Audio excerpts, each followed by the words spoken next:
જય ભીમ દોસ્તો, સ્વાગત છે મારી યુટ્યુબ ચેનલમાં. દોસ્તો, આજે ગુરુ પૂર્ણિમા છે, તો ગુરુ પૂનમની બધાને હાર્દિક શુભકામનાઓ. અને મિત્રો, આજે મનસુખભાઈ રાઠોડનું એક કોલ રેકોર્ડિંગ મારી ચેનલ ઉપર હું ચડાવું છું મિત્રો. તો મિત્રો, જે ગોંડલના એક બાજુના ગામના જે એક સિમનભાઈ છે કોળી, જેને મનસુખભાઈ રાઠોડને ફોન કર્યો છે ગુરુ વિશે માર્ગદર્શન લેવા માટે. તો મનસુખભાઈએ પણ સારી એવી વાત કરી કે માર્ગદર્શન આપ્યું મનસુખભાઈએ જે સિમનભાઈને. અને કોલ રેકોર્ડિંગ તો મારા ખ્યાલમાં મેં સાંભળ્યું નહોતું, પણ મારી પાસે આવ્યું છે. તો મિત્રો, હું આ મેકું છું, સાંભળજો. અને મનસુખભાઈ પાસે તો તમે માંગો નહીં મળે, કારણ કે મનસુખભાઈ પાસે તો એવી એક હીરાની એક ખાણ છે, જે તમે માંગો ને એવું મળે. કે વાણી અમારી ફીર ગઈ, હોય તન હોય દેશ, ખારી તેને મીઠી કરી નાખી, મળી ગયા સદગુરુના ઉપદેશ. તો મિત્રો, આ કોલ રેકોર્ડિંગ મારી ચેનલમાં ચડાવું છું, સાંભળજો. અને મારી ચેનલમાં નવા હોય ને તો મારી ચેનલને સબસ્ક્રાઇબ કરી નાખજો, અને બને એટલો આ વિડીયો શેર કરી દેજો મિત્રો.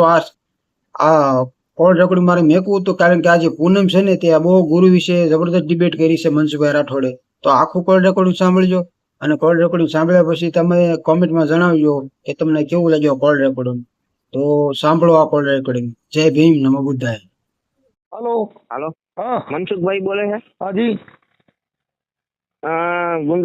ગુંદાળા ગામથી બોલું છું ભાઈ. ગોંડલની બાજુમાં ગુંદાળા ગામ આવ્યું ને, હા ત્યાંથી સીમનભાઈ વતરાજી પરમાર બોલું છું. હવે તમારી પરમિશન હોય ને જો 2 મિનિટ ટાઈમ હોય તો થોડુંક માર્ગદર્શન જોતું હતું. બોલો ને. હવે આપણે આ ગુરુ વિશે થોડુંક જાણવું હતું. કોણ બોલો? સીમન બોલું છું ગુંદાળાથી. ગોંડલની બાજુમાં ગુંદાળા ગામ આવ્યું ને, હા, ત્યાંથી સીમનભાઈ વતરાજી પરમાર. મતલબ કાસ્ટ તમારી? હે? કાસ્ટ માંથી કઈ કાસ્ટ માંથી? એટલે એમ નથી કેતો, હા, એ ગુરુ વિશે થોડુંક જાણવું હતું. મારે માર્ગદર્શન જોઈશે. આપણે એટલે કઈ જ્ઞાતિ માંથી બોલો એમ? કોળી સમાજ, તળપદા કોળી. હાજી હાજી, બોલો બોલો. હા, હવે એક ગુરુ તો આપણે મનસુખભાઈ કાન ફૂકે ઈ હોય, બરોબર છે. હા, હવે એ તો નાનપણમાં ફૂકા હોય. અત્યારે તમારી 49 વર્ષની ઉંમર છે. કોની? તમારી? હા, હા, તો હવે સદગુરુ કરવા એ ફરજિયાત હોય કે આમ જીવન ગારી નાખવાનું હોય? સદગુરુ કરવા એ તો કોઈ ફરજિયાત થોડું હોય. એ તો તમારે ગુરુ કરવા એ તો માણસની એક રીત રિવાજ છે, સમજો. હા હા, બરાબર. હા, કે ભાઈ ગુરુ કરવાથી તમને રસ્તો બતાવે કે ભાઈ આવું આવું જીવન હોય છે, અને આવું વસ્તુથી આવા પ્રયત્ન કરવાથી આવું બધું થાય એમ. બરાબર. હા, એમ ગુરુ કરવા એ કોઈ ફરજિયાત નથી હોતા. ગુરુ તો જેને કરવા હોય, અને ગુરુ કરવાથી તો માણસમાં થોડુંક જ્ઞાન આવે એમ, સમજાણ. બરાબર. હા, તો મેં કીધું જરાક માર્ગદર્શન જોઈ જો. માનવ જાતિનો અવતાર હોય તો એમાં ગુરુ ફરજિયાત હોય કે જીવન ગુજરી જાય તો ચાલે એમ? ના ના, હાલે ને. ગુરુ ફરજિયાત નથી હોતા. ગુરુ કરવા એ માણસને એનું એક પદ છે. હા, બરાબર. રાહ છે, રાહ. હા, બરાબર. જે માણસનો રસ્તો જોતો હોય એને કોકને પૂછવું પડે કે ભાઈ મારે અહીંથી ગોંડલથી ગુંદાળા જવું હોય, તો એને પૂછે એટલે કે ભાઈ યાર્ડ પાસેથી નીકળી જવાય, અને બસ સ્ટેન્ડ ને સુમરા સોસાયટીમાંથી નીકળ્યા. બરાબર. હવે કદાચ આપણે ગુરુ બનાવવા હોય તો સાધુ સંતોને બનાવવાના હોય, કોઈ બ્રાહ્મણને હોય કે? એવા સાધુ સંતમાં તો જે નામનો ભરેલો માણસ હોય એને ગુરુ કરો તો તમારું થઈ જાય એમ. કે નિજનો ગુરુ કોણ છે એમ. હવે મનસુખભાઈ નામને ભરેલો તો એવો તો ક્યાં મારે સંત ગોતવા જવા? એમાં ગોતવાના ન હોય ભાઈ, ગોતવાથી ન મળે. ગોતવા જાવ તો મળે નહીં. ગોતો આ તો ઘન ગોવિંદો હરિભક્તો ને બાપુ હાથ નીચો, આ તો છે પ્રેમ પરખંદો. બરાબર. આને ગોતવા જાવ તો ક્યાંય મળે નહીં, કેમ કે આ તો ગહન ગોવિંદો છે. તો આપણે મનથી કોઈને ધાર્યા હોય તો એ રીતનું હાલે ખરા? મનથી કોઈ પણ વસ્તુ આપણે ધારી લઈએ ઈ એક મનને સમજાવવાનું પ્રતીક છે. બરાબર. તમને વાણી ન મળે હા બરાબર. ટૂંકમાં આપણે જે જીવનની અંદર માર્ગદર્શન જોતું હોય એ ગુરુ વિના ન મળે, એ તો પાકું ને. गुरु न गोविंद दोनों खड़ा में किसी को लागू पाए बलहारी गुरु मारा देव ની જેને ગોવિંદ દિયો બતાય ગુરુ ને ગોવિંદ બે હામાં ઉભા હતા. પછી ઓલા ભાઈએ કીધું મારે ભગવાનના દર્શન કરવા છે, તને ગોતવો કેવી રીતે? એટલે ઓને કીધું કે ગુરુ ને ગોવિંદ દોનું ખડા મેં કિસકો લાગુ પાય, આ બે હામાં ઉભા એમાં ભગવાન મારે કોને ગણવો? તો ગુરુ મહારાજે કીધું ઓલો બાજુમાં ઉભો ને ઈ જ ગોવિંદ છે, એના પગ પકડી. બરાબર, સંતો એમ જ છે એમ. હા, એટલે એને બે હામાં ઉભા હતા પણ મારે કોને પૈયે લાગુ? એટલે એને ગુરુદેવે કીધું કે ભાઈ તું બીજે ક્યાંય ફાફા મારીમાં જો ઓલો બાજુમાં ઉભો નીવડો ઈ ગોવિંદ છે, આના પગ પકડી લે. એટલે આનાથી બીજે ક્યાંય ભગવાન, એટલે જે તમારે બતાવી દે ભાઈ આ શ્વાસની ક્રિયા કરવાથી આ માણસની અંદર આવા ઉત્તેજિત થાય છે. બરાબર. બાકી કઈ ગુરુ કરવાથી કોઈ ગરીબ માણસ હોય તો રૂપિયાવાળો ન થઈ જાય, ગુરુ કરવાથી કઈ કાળો હોય તો હા ગોરો ન થઈ જાય, ગુરુ કરવાથી કદાચ ભાઈ પૈસાદાર હોય તો કઈ તમને કહો બહુ ધનવાન ન બની જાય, પણ મૂળ ગુરુ કરવાથી મનના જે ભેદ હોય એ મટી જાય. બરાબર. આ મનની અંદર જે ઉછાળા ચડી ગયા એ મટી જાય. બરાબર. એટલે એના માટે થઈને માણસોને ગુરુ કરવા પડે છે. ક્યાંય કથામાં જાય, ક્યાંય ભજન કીર્તનમાં જાય, એ મનને સમજાવવા સિવાયનું એ કઈ સાધન જ નથી. ત્યાં આગળ કોઈ કુવાડા ધારિયા લઈને બેઠા નથી કે આવડે ભાંગી નાખે સીતાપો દોર થઈ જાય ને પછી ઘરે જાય. સત્સંગમાં જાય એટલે એનું મન સ્થિર થઈ જાય. બરાબર.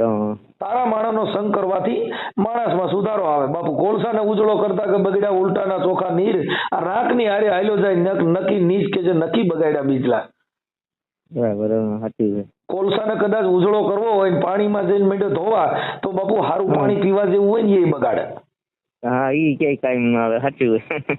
પણ હંસ ને બગલો બાપુ એક જ રંગના હોય, પણ ઓલું માછલા પકડતો હોય ને આ મોતીડા સરતો હોય, બે હોય ધોળા. હા, પણ જેના આહારમાં ફેર હોય, જેના આહારમાં ફેર હોય. શબ્દ છે ને ભાઈ, એને મહાપુરુષોએ મોતીડા કીધા, અને જે શબ્દનું ગ્રહણ કરે ને એને મહાપુરુષોએ હંસની વ્યાખ્યા આપવામાં આવી છે. બરાબર. બાકી ઓલા મોતીડા જે સાગરમાં ચરે ઈ હંસની વ્યાખ્યા માણસ માથે આપવામાં આવી છે. આ બધી ઉપમાઓ છે ભાઈ. બરાબર. એટલે એમાં હું થોડુંક આ રસ્તે આપણે આવી, હું ભજનમાં જાઉં છું, ગરબી કરી. પછી મારા ફાધર ઓફ થઈ ગયા, એના ગુરુ એક સાથી સંત હતા, સમજી ગયા. એટલે એને મારા ફાધરે જમીન આપી હતી, 2-3 વીઘા જેવું દાન કરી હતા, એની જગ્યા બનાવી છે, અને પક્ષીઓને એવું ખાય છે, મંદિર છે. તમે તો અમારી બાજુમાં જ છો ભાઈ, મારું ગામ તો રામોદ જ છે.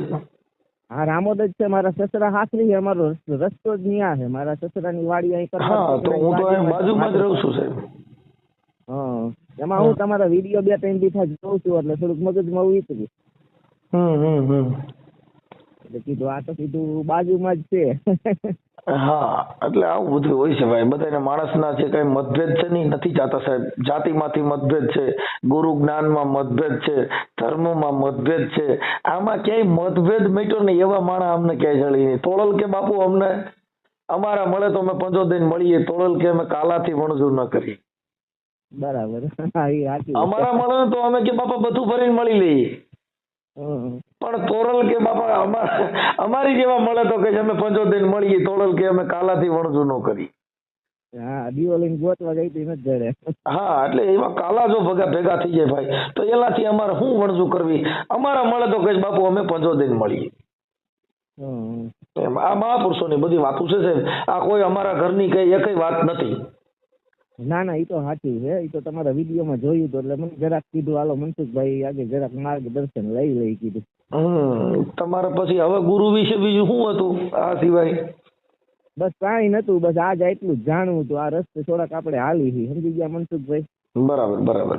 આમે જગ્યાની વાત કરી. મારા બાપાએ સાધુને દાન કર્યું, એના ગુરુ હતા. એના ગુરુ ઓફ થઈ ગયા, મારા ફાધર ઓફ થઈ ગયા 2010માં. એની જગ્યા એનો આશ્રમ છે, હું હકાલું ભાઈ. 2 માણસ આવે તો ચા પાણી પાવું, સબૂતરો છે, સૈણ નાખું, રોટલા નાખું, 2 પીડિયારા પૂરું, આવું સુધી કરું છું, જગ્યા હકાલું છું. ના, બસ એ બહુ સારી વાત છે સાહેબ, એમાં કઈ વાંધો નહીં. તો દયા ને ધર્મ, એ તો સાઈ વલી કીધું કે દયા ને ધર્મ ઘટમાં રાખી લે, ઓઈએ પીયું કા શહેર. સાઈ વલી કે અમે નામ માં નિવાય જા, અમને પલમાં થઈ ગઈ છે લીલા લહેર. બરાબર છે. જેને નામ ને પકડી રાખ્યું પછી બાપા એને એ પલમાં થઈ ગઈ છે લીલા લહેર. દયા છે ને એનાથી મોટો એકય ધર્મ નથી. આ સાચું. દયા છે ને ધર્મનું મૂળ. હા દયાને તું ધર્મ સમજી લે, બીજા કઈ ગાપા મારવા જેવું છે નહીં આ જગતની અંદર. પણ જેને સમાનતાની જેની દ્રષ્ટિ હોય, હા જેને તમને વિચાર કરો કે એક આંબો પાક્યો હોય, હવે એની અંદર જો ફળ આવે ને પછી આંબો નમી જાય, બરાબર. પછી એને ટેકા મૂકવા પડે છે. હા એ સાચી ટેકા એમ મારવા. જે માણસની અંદર એવા ગુણ નામનો જો ફળ પાક્યું હોય તો એને આ જગત પાસે નમી અને એને આ જ્ઞાન પીરસવું જોઈએ. એટલે એને નમન કર્યા જેવી વાત છે. બરાબર. હા. જેમાં ફળ આવે એમાં, એમ જે માણસમાં જ્ઞાન રૂપી ફળ આપે, કોઈનામાં તમને કહું શબ્દ રૂપી ફળ હોય, કોઈનામાં એવી તત્વ સમાયેલા હોય. કુદરતી બક્ષિસ છે સાહેબ, એમાં કોઈ ભગવાનના કોઈ રામચંદ્ર ભગવાનની વાત નથી કે જે દશરથજીના ઘરે જઈને ઈ રામની વાત નથી. આ ઘટોઘટ રામ બોલે ને ઈ રામની વાતો કરી. હા એ તો સમજે તો હાઈ રહે ને, નો સમજે તો કઈ કોઈને જડતો નથી. હા, એટલે મહાપુરુષોએ આની બધા આવા ખોળગત કરીને કીધું, ભાઈ એને બરાડા પાડીને કીધું, પણ આમાં સમજાણું જ નથી. કર્મણ ભગત હતા ને, લક્ષ્મીરામ ભવાયા હતા. કોણ હતું? હા બરાબર. આવી લક્ષ્મી સાહેબ ભવાયા હતા ને, એ કર્મણ ભગત વણકર હતા. હા હવે લક્ષ્મી સાહેબ છે ને, એની બેનના ઘરે જયારે ભવાઈ મંડળ રમવા ગયા ને, તો એને હુતર ઘટ્યું. હા હવે હુતર ઘટ્યું ને એટલે એને એની બેનને કીધું કે બેન આપણે સાંજે ઓલું પડ બાંધવું ના, ભવાઈ મંડળ રમવામાં હુતર નથી તો આનું કરવું શું? એ કે આપણા ગામની અંદર એક વણકર છે ને કર્મણ ભગત, એ કે એમના ઘરે જાઓ અને ન્યા કણે તમને આપશે હુતર. એટલે આપણે ઓલું પડ બાંધવા માટે, કાકડા કરવા માટે થઈને હુતર ત્યાંથી લઈ આવો.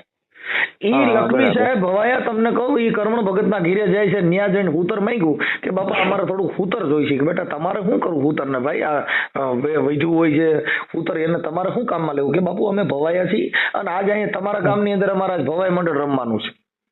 અને આજે મારી બેન ને ત્યાં અમે આ રમત રમ્યા છીએ ને, જે કઈ થાય મારી બેન ને વરના જે કઈ દાણા 5 પૈસા થાય છે વર ભેગા થઈ જાય, એટલે અમે આજે અહીંયા રમત નાખીએ. અને અમારે હુતર કીધું છે એટલે ભગત તમારા ઘરે હુતર લેવા આવ્યા છીએ. એટલે એને કીધું ભગત તમે પણ જોવા આવજો. કે બાપા તું આ તમે જે વે પહેરો ને એ રાતના પહેરો ને, સવારે તો કાઢી નાખો. પણ તમે એવો જો વે પહેરતા હોવ કે આ પહેર્યા પછી જિંદગી ભર ઉતારવો ન પડે, એવો વે પહેરતા હો ને તો અમે જોવા આવી. આ વે માં મારે શું જોવું? સવારે તમે પાછું બદલાવી નાખો. એટલે એને કર્મણ ભગત ને લખીરામ ભગત ને એવું લાગ્યું કે કર્મણ ભગત મને કઈક ખાન કરી. પછી એને કીધું કે બાપા એવો વે કયો આવે, ઈ મને કયો ને તો હું ઈ પહેરી લઉં. કે બાપા ઈ નથી પહેરાય એવું ને, એમ તાત્કાલિક સમજાય એવું પણ નથી. એટલે એને પછી તમને કહું, એને એવું લાગ્યું કે મારું દીકરું અહીંયા સમજાય એવું છે. પછી ઈ રમત ની અંદર રાતના 10 વાગ્યા લગન કર્મણ ભગત હારે લખીરામ ભવાયા એની હારે તમને કહું સત્સંગે ચડી ગયા. તા એની બેન આવી ઘરે, ભાઈ મારા ઘરે આજ રમત છે ને તું અટાણે અહીંયા આ મેઘવાળ હારે વાતો ચડી ગયો, તને ખબર છે મારે ત્યાં રમત છે, ભાઈ તારે વહેલું આવી જવું જોઈએ. ઈ કે બેન મને હવે છે ને અહીંયા થોડોક આનંદ આવ્યો છે એટલે તમે ત્યાં પૂગો, હું હમણાં આવું જ છું.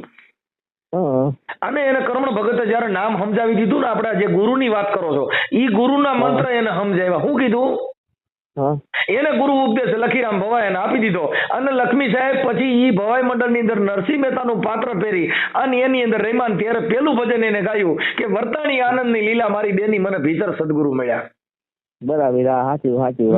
બેન કે મને છે ને હવે વર્તાણી છે આનંદની લીલા, એ મારી બેની મને ભીતર સદગુરુ મળી ગયા છે. કે મને જે કર્મણ ભગતે નામ સમજાવી દીધું ને, હવે મને આનંદની લીલા મારે વર્તાઈ ગઈ છે આ દેહની અંદર. એટલે મને આ વર્તાણી આનંદ લીલા મારી બેની મને ભીતર સદગુરુ મળ્યા. એને બે કીધું કે બેન કોટિક ભાણ તો ઉગ્યા છે હવે મારા દિલની અંદર. કોટિક ભાણ ઉગ્યા દિલ ભીતર, મેં તો ભૌમ સગળી ભાળી.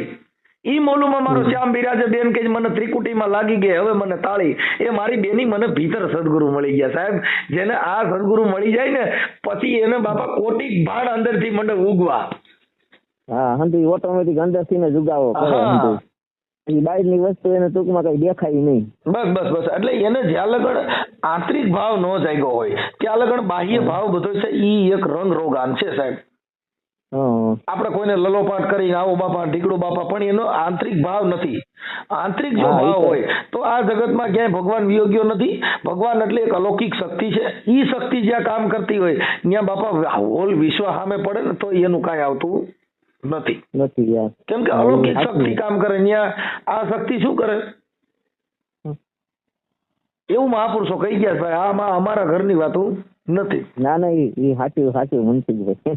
એટલે આવું બધું હોય ભાઈ. ભલે કાંઈ વાંધો નહીં, આવો ત્યારે આવો રામો સ્પેશિયલ રૂબરૂ મળશો. બીજું ભલે હું એની કોઈ નીકળીશ ને એટલે તમને ફોન કરીશ. ગમે ત્યારે નીકળીશ ને ત્યારે. તમારું નામ શું કીધું ભાઈ?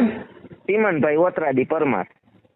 ચીમનભાઈ ઓતરાજી પરમાર, તરફદા કોળી. હા તરફદા કોળી, અને મારા સસરા સાણથલી હે, ઈ મકવાણા હે. ઓકે સાહેબ, કાંઈ વાંધો નહીં, ભલે. હા, અને સોલંકી નો ભાણેજ છું. કાંઈ વાંધો નહીં, કાંઈ વાંધો નહીં. ચાલો ભાઈ, જય ભીમ. જય ભીમ. તો મિત્રો, કેવું લાગ્યું તમને કોલ રેકોર્ડિંગ? આવા નવા કોલ રેકોર્ડિંગ સાંભળવા માટે મારી ચેનલને સપોર્ટ કરજો અને મારી ચેનલને સબસ્ક્રાઇબ કરી નાખજો, તો આવા નવા કોલ રેકોર્ડિંગ તમને મળતા રહે. તો સાંભળ્યું તમે કોલ રેકોર્ડિંગ, કેવું લાગ્યું એ તમે કોમેન્ટમાં જણાવજો.